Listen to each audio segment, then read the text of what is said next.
আমার কাছে মনে হয় সবচেয়ে বড় মাস্টার ক্লাস হচ্ছে মুস্তাফিজের ওইখানে ইনক্লুড। আমি অনেকে দেখছি যে বলতে যে ফার্স্ট এম নাজমুলের টপিক আসি, ওনার খুঁটিকে এটা নিয়ে সোশ্যাল মিডিয়া গণমাধ্যম কর্মীরা অনেকেই কিন্তু বলা শুরু করছে যে ওনার খুঁটি কত স্ট্রং, ওনার ব্যাকগ্রাউন্ডে কে আছে, সেম গোস ফর কোয়াব যে ওনার ব্যাকগ্রাউন্ডে কে আছে। এখন অনেক অনেক প্রশ্নের উত্তর আছে যেটা ধরেন আপনি গণমাধ্যম কর্মী বা গণমাধ্যম সে বলতে পারি না, বাট আপনি যদি আমার সাধারণ দর্শক হিসেবে জিজ্ঞেস করেন তাহলে এটা কিন্তু স্পষ্ট। আপনি জানেন যে ক্রিকেটাররা ক্রিকেটারদের জন্য দাঁড়াবে। এখন কোয়াবের সব লোকজন যদি ক্রিকেটার হয়, আপনি বুঝেন কোয়াবে তো আমি আপনি নাই, কোয়াবে কোনো সাধারণ ভক্ত আছে নাই, ক্রিকেটার। তাহলে ক্রিকেটারদের ব্যাকআপ কোনো না কোনো ক্রিকেটার হয়। আপনি গিয়ে দেখবেন এই কোয়াবের ব্যাকআপ কোনো না কোনো ক্রিকেটার, যে বাংলাদেশে খুব ফেমাস কোনো ক্রিকেটার হতে পারে, যে হতে পারে। দেখেন এখন বিষয় হচ্ছে আমি আপনার বললাম আমি নিজের জায়গাতে বলতে পারবো না যে সেই কোন ক্রিকেটার, এইটা সাধারণ দর্শকরা বুঝে। আপনি দেখবেন কমেন্ট সেকশনে দর্শক বলে দিবে যে সে কোন ক্রিকেটার, আমার বলতে হবে না। যে কাজটা আসলে তার দ্বারা হচ্ছে, এটা কি ঠিক হচ্ছে? আপনি আসলে কি মনে করেন? কার কোয়াবের দ্বারা? হ্যাঁ, আমার কাছে মনে হয় কি কোয়াবের ফুল মিনিং কি, cricket welfare association of Bangladesh. এখন ওয়েলফেয়ারের জন্য যেগুলো করা লাগে সেগুলো খুব গুরুত্বপূর্ণ।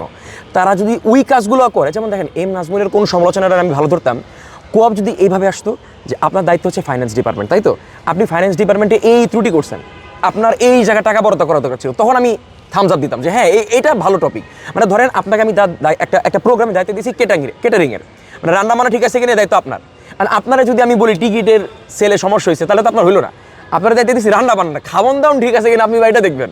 যদি খাওয়ান দাওন ঠিক না থাকে তাহলে আপনার আমি দোষ দিতে পারি, কিন্তু আপনার টপিক তো অন্য হয়ে যাবে। তাহলে দেখেন আমি একটা কথা কদিন আগে বলেছিলাম, যেটা ভালো কারণে আলোচিত সমালোচিত হতে হয়েছে।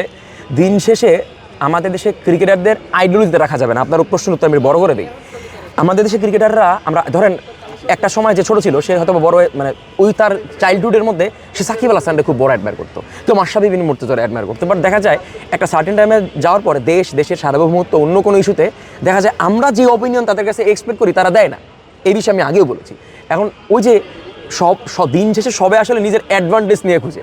আমার কাছে মনে হয় ক্রিকেটাররা অ্যাডভান্টেজ খুঁজে, যে এই জায়গায় এর সাথে থাকলে অ্যাডভান্টেজ হবে। একটা স্পষ্ট বলি ভাই, আমি জানি না আমি কোনো মানে ফিলোসফার না, বাট আমার কাছে মনে হচ্ছে আপনি মুস্তাফিজকে দেখছেন, আজকে মুস্তাফিজ পিছে দাঁড়ায় ছিল, এই মুস্তাফিজরে আনতে অনেক কাঠখড় পড়ানো হয়েছে।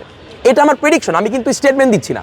স্টেটমেন্ট দিলে আমাকে বলবে প্রমাণ দাও, আর এটা আমার প্রেডিকশন, এটা হচ্ছে আমার ফিলোসফি, এটা হচ্ছে আমার অবজারভেশন, যে মুস্তাফিজরে ভাই জোর করে আনা হয়েছে। যে এটা আজকে মানে আজকের যে প্রেস সম্মেলন ছিল, আমার কাছে মনে হয় সবচেয়ে বড় মাস্টার ক্লাস হচ্ছে মুস্তাফিজরে ওইখানে ইনক্লুড করা। এটা তাদের খুব বড় মাস্টার ক্লাস হয়েছে।